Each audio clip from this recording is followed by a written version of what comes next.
எடப்பாடி பழனிசாமி இப்படி பச்சை பொய்யை பேசுவதில் எந்த வியப்பும் இல்லை. தாவேக்குவுக்கு ஆதரவாக வாக்களித்த அத்தனை பேருமே இதை பொதுவெளியிலேயே சொல்லிவிட்டார்கள். நான் எளிதாக எடப்பாடி பழனிசாமியை பார்த்து 2 கேள்விகளை கேட்க விரும்புகிறேன். மே 4 முதல் மே 10 வரை நடந்தவற்றில் 2 நடவடிக்கைகள் முக்கியமானவை. விரைவில் நல்ல செய்தி வரும்னு எடப்பாடி பழனிசாமி சொன்னது ஊடகங்கள் எல்லாம் வந்துச்சா? என்ன நல்ல செய்தி? கடைசி வரைக்கும் சொல்லலையே. அதிமுக எம்எல்ஏக்களை பார்த்து விரைவில் நல்ல செய்தி வரும் என்றால் வேறு என்ன நல்ல செய்தி இருக்க முடியும்? கூட்டணி மட்டும் தான் ஒரே ஒரு வேற என்ன? நீங்கள் எல்லாம் மந்திரி ஆவீங்க, நான் சிஎம் ஆக போகிறேன், இது மட்டும் தானே நல்ல செய்தி? சிபிஎம் செயலர் சண்முகம் சொல்லியிருக்கிறார். சிவி சண்முகம் கூட போய் சொல்கிறாரு, காண்டில் சொல்கிறாருன்னு வச்சுக்கலாம். சண்முகம் எதுக்கு போய் சொல்லணும்? காதர் மொய்தீன் எதுக்கு போய் சொல்ல வேண்டும்? சிபிஎம்மோட national secretary comrade MA baby எதுக்கு சொல்லணும் இதை நாங்கள் ஏற்றுக்க மாட்டோன்னு? திருமாவளவன் ஏன் இறுதி நிமிடம் வரை ஆதரவு தராமல் தாமதித்தார்? இன்னைக்கு அண்ணனை மீறி தான் நீங்கள் விஜய் தொட முடியும்னு போய் குறுக்க போய் நிற்கிறாரு, அது வேறு. அன்னைக்கு சிபிஐ, சிபிஎம், முஸ்லீம் லீக் எல்லாம் ஆதரவு தெரிவித்த பிறகு கூட ஒரு நாள் முழுக்க விடுதலை சிறுத்தைகளின் ஆதரவு தாமதப்பட்டதற்கு என்ன காரணம்? அதனால் சேலத்தில் உட்காந்துக்கிட்டு டெய்லி காலையில் 10 வாட்டி பத்திரிகையாளர்களை சந்திச்சு அது பொய்ன்னு சொல்லிட்டாருன்னா அது பொய்யாயிடாது. விரைவில் அமையவிருக்கும் புதிய ஆட்சிக்கு வாழ்த்துக்கள் அப்படின்ட்டு போடுறாரு. தாவே காட்சிக்கு வாழ்த்துக்கள்னு சொல்கிறது உங்களுக்கு வாய் ஏன் வரல? ஏன் சார் சொல்லலை? அதாவது ஒன்று, தாவேக்காவுக்கு வெளியிலிருந்து ஆதரவு, அது அவர் முடியவே முடியாதுன்னு சொல்லிட்டாரு. திமுகட்டையும் ஆதரவு வாங்கி தாவேக்காவுக்கு ஆதரவு. ஆனால் இவர் சிஎம் ஆகணுமா? 108 சீட்டு ஜெயிச்சவங்களுக்கு சிஎம் போஸ்ட் கிடையாதான். 45 சீட்டு ஜெயிச்சுட்டு இவங்களுக்கு முதலமைச்சர் பதவி கொடுத்துட்டு விஜய் ஓரமாக உட்காரணுமா? எவ்வளவு பேராசை! ஸோ அது சாத்தியமில்லைன்னு ஆயிடுச்சு. திமுகவும் ஒப்புக்கொண்டது, இந்த எம்எல்ஏக்களும் ஒப்புக்கொண்டது, அனைவரும் ஒப்புக்கொண்டது திருமாவை முதலமைச்சர் ஆக்குவது என்ற ஏற்பாடு. அதை கலைச்சு விடுறதுக்கு தான் புதிய ஆட்சிக்கு வாழ்த்துக்கள் என்று போட்டது. அதுக்கு எல்லாம் ஒத்துக்கிட்டாங்க. இன்னொன்று, it is a workable arrangement. எடப்பாடியை முதலமைச்சர் ஆக்குறதுக்கு திமுக ஆதரவு கொடுத்தாதான் அது ஒரு ஏற்க முடியாத விவகாரமாக இருந்தது. சிபிஎம் ஆதரவு தர முடியாதுன்ட்டாங்க, மக்களும் ஏற்றுக்க மாட்டாங்கன்ற கடும் விமர்சனங்கள் எழுந்தன. ஒரு தலித்தை முதலமைச்சராக்குவதற்கு 2 துருவங்களில் இருக்கக்கூடிய 2 கட்சிகளை இணைகிறது என்றால் அதை மக்களிடம் ஏற்க வைக்கலாம், அது செல்லுபடியாகும் என்ற முடிவுக்கு திமுக இருக்கவங்க, அதிமுக மூத்த தலைவர்கள் ஓகே அப்படின்னா ஓகே, நம்ம சிஎம் இல்லை ஓகே, நம்ம அமைச்சர்கள் இருக்கலான்ற அந்த அரேஞ்ச்மெண்ட்டுக்கு எல்லாரும் ஒத்து வந்துட்டாங்க. இந்த பய சிஎம் ஆக விட்டுட்டு நான் கைகட்டி நிற்கிறதான்னு சொல்லி அதை கெடுத்து விட்டது எடப்பாடி. அந்த அரேஞ்ச்மெண்ட்டை கெடுத்து விடுறதுக்கு தான் புதிய ஆட்சிக்கு வாழ்த்துக்கள்னு போட்டு விட்டு, அது வரைக்கும் ஒரு ட்வீட் போடல, ஞாபகம் இருக்கா? நான் சிறையில் இருந்தேன். இப்போ போட்டவொடனே இது முடிஞ்சிருச்சா? அப்போ தான் இந்த 25 எம்எல்ஏக்கள் கிளம்பி போகிறாங்க. அன்றைக்கி போனது 30 எம்எல்ஏ. இந்த விஷயங்களை எல்லாம் வெளியில் யாருமே பேச மாட்டார்கள் என்று எடப்பாடி பழனிசாமி நினைத்து கொண்டிருந்தார். எம்ஏபிபி சொல்லிட்டாரு, சண்முகம் சொல்லிட்டாரு, காதர் மொய்தீன் சொல்லிட்டாரு, இங்கேருந்து போன அதிமுகவிலே இப்போது இருக்கக்கூடியவர்கள் அனைவரும் சொல்லிவிட்டார்கள். அதனால் இவர் அது மாதிரி நடக்கவே இல்லைன்னு சொன்னால் அப்புறம் ஏன் போகிறாங்க? இங்கே அதிமுகலேருந்து தாவேக்காவை நோக்கி செல்பவர்கள் அத்தனை பேரும் இந்த குற்றச்சாட்டை தானே சொல்கிறாங்க. அது எப்படிங்க திமுக கூட சேர்ந்து ஆட்சி அமைக்கிறதுக்கு நாங்கள் ஒத்துக்க முடியும்? அதிமுக தொண்டை எப்படி ஏற்றுப்பான்னு சொல்கிறாங்கல்ல, அவ்வளோ பேரும் போய் சொல்கிறாங்க. எடப்பாடி பழனிசாமி மட்டும் உண்மை பேசுகிறாரா? இந்த பழியிலிருந்து ஒரு நாளும் எடப்பாடி பழனிசாமி தப்பவே முடியாது. நீங்கள் அவர் இல்லை, இது உண்மை இல்லை, பொய்ன்னு திருப்பி சொல்லிட்டு இருந்தாருன்னா அப்படியே இது நின்றாது.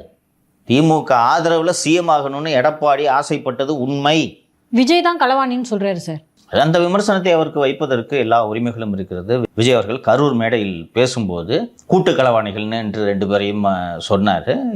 நாங்கள் கூட்டு களவாணி இல்லை, நீ தான் எம்எல்ஏ களவாணி, எம்எல்ஏவை திருடுறாங்க என்று சொல்கிறாருன்னு திரு டிடிவி தினகரன் அவர்கள் வேறு ஆடு திருடன் மாடு திருடன் போல இவர்கள் எம்எல்ஏ திருடன் என்று சொல்கிறார். அரசியல் ரீதியாக அந்த விமர்சனங்களை வைப்பதற்கு அவர்களுக்கு எல்லா உரிமைகளும் இருக்கிறது. அதற்கு பதில் சொல்ல வேண்டிய நிலைமையில்தான் தாவேக இருக்கிறது. ஏன்னா உண்மையிலேயே எம்எல்ஏ திருடுறாங்க, இன்னும் கொஞ்சம் திருடுவாங்க. கோர்ட்டு பை எலெக்ஷன் நிப்பாட்டதுனால திருடி புரோஜனம் இல்லட்டு அமைதியாக இருக்காங்க. இல்லை என்றால் இன்னும் எம்எல்ஏ திருட்டு தொடர்ந்து கொண்டு இருக்கும். நீங்கள் என்ன சார் தாவேகா எம்எல்ஏ திருடினா மட்டும் சாஃப்டாக அணுகிறீங்க, மற்றவங்க குதிரை பேரம் நடத்தினா மட்டும் தப்பு அப்படின்னு சொல்கிறீங்க? நல்ல கேள்வி மாலதி. இது தாவேகா மீது வைக்கக்கூடிய குற்றச்சாட்டு குதிரை பேரம் நடத்துகிறார்கள் என்பது.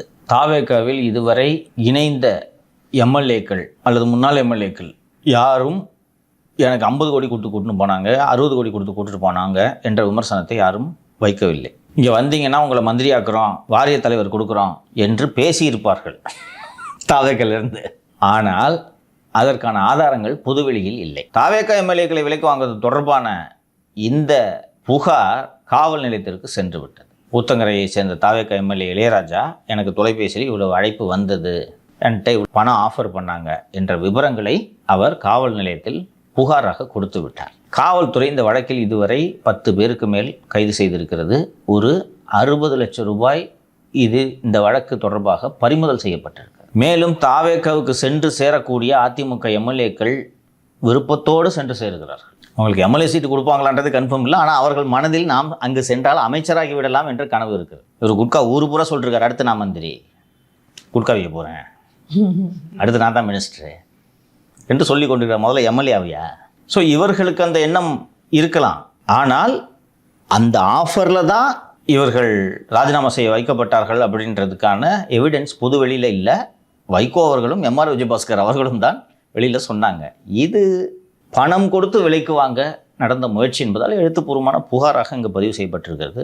அமலாக்கத்துறையும் இப்போது அந்த விசாரணையில் இறங்கி இருக்கிறது. இதில் நம்ம கவனிக்க வேண்டிய விஷயம், இந்த வழக்கில் திரு செந்தில் பாலாஜி மற்றும் திரு அசோக் ஆகியோருக்கு முன்ஜாமீன் கொடுத்த சென்னை உயர்நீதிமன்றம், நீங்கள் போய் திருவல்லிக்கேணி காவல் நிலையத்தில் காலையும் மாலையும் ஆஜராகுங்கள், அப்படி ஆஜராகி விசாரணைக்கு ஒத்துழைப்பு கொடுங்கள், அந்த மாதிரி ஆர்டரில் கீழே கண்டிஷன் இருக்கும். இதை ஃபாலோ பண்ணலன்னா பெயில் வில் பி கேன்சல்டு அப்படின்ட்டு ஒரு கண்டிஷன் இருக்கும். கிட்டத்தட்ட 6-7 நாள் ஆகுது. இது வரைக்கும் அசோக்கும் போல செந்தில் பாலாஜியும் போல. பதிலுக்கு செந்தில் பாலாஜி அந்த திருவல்லிக்கேணி ஆய்வாளருக்கு கடிதம் எழுதுகிறார்.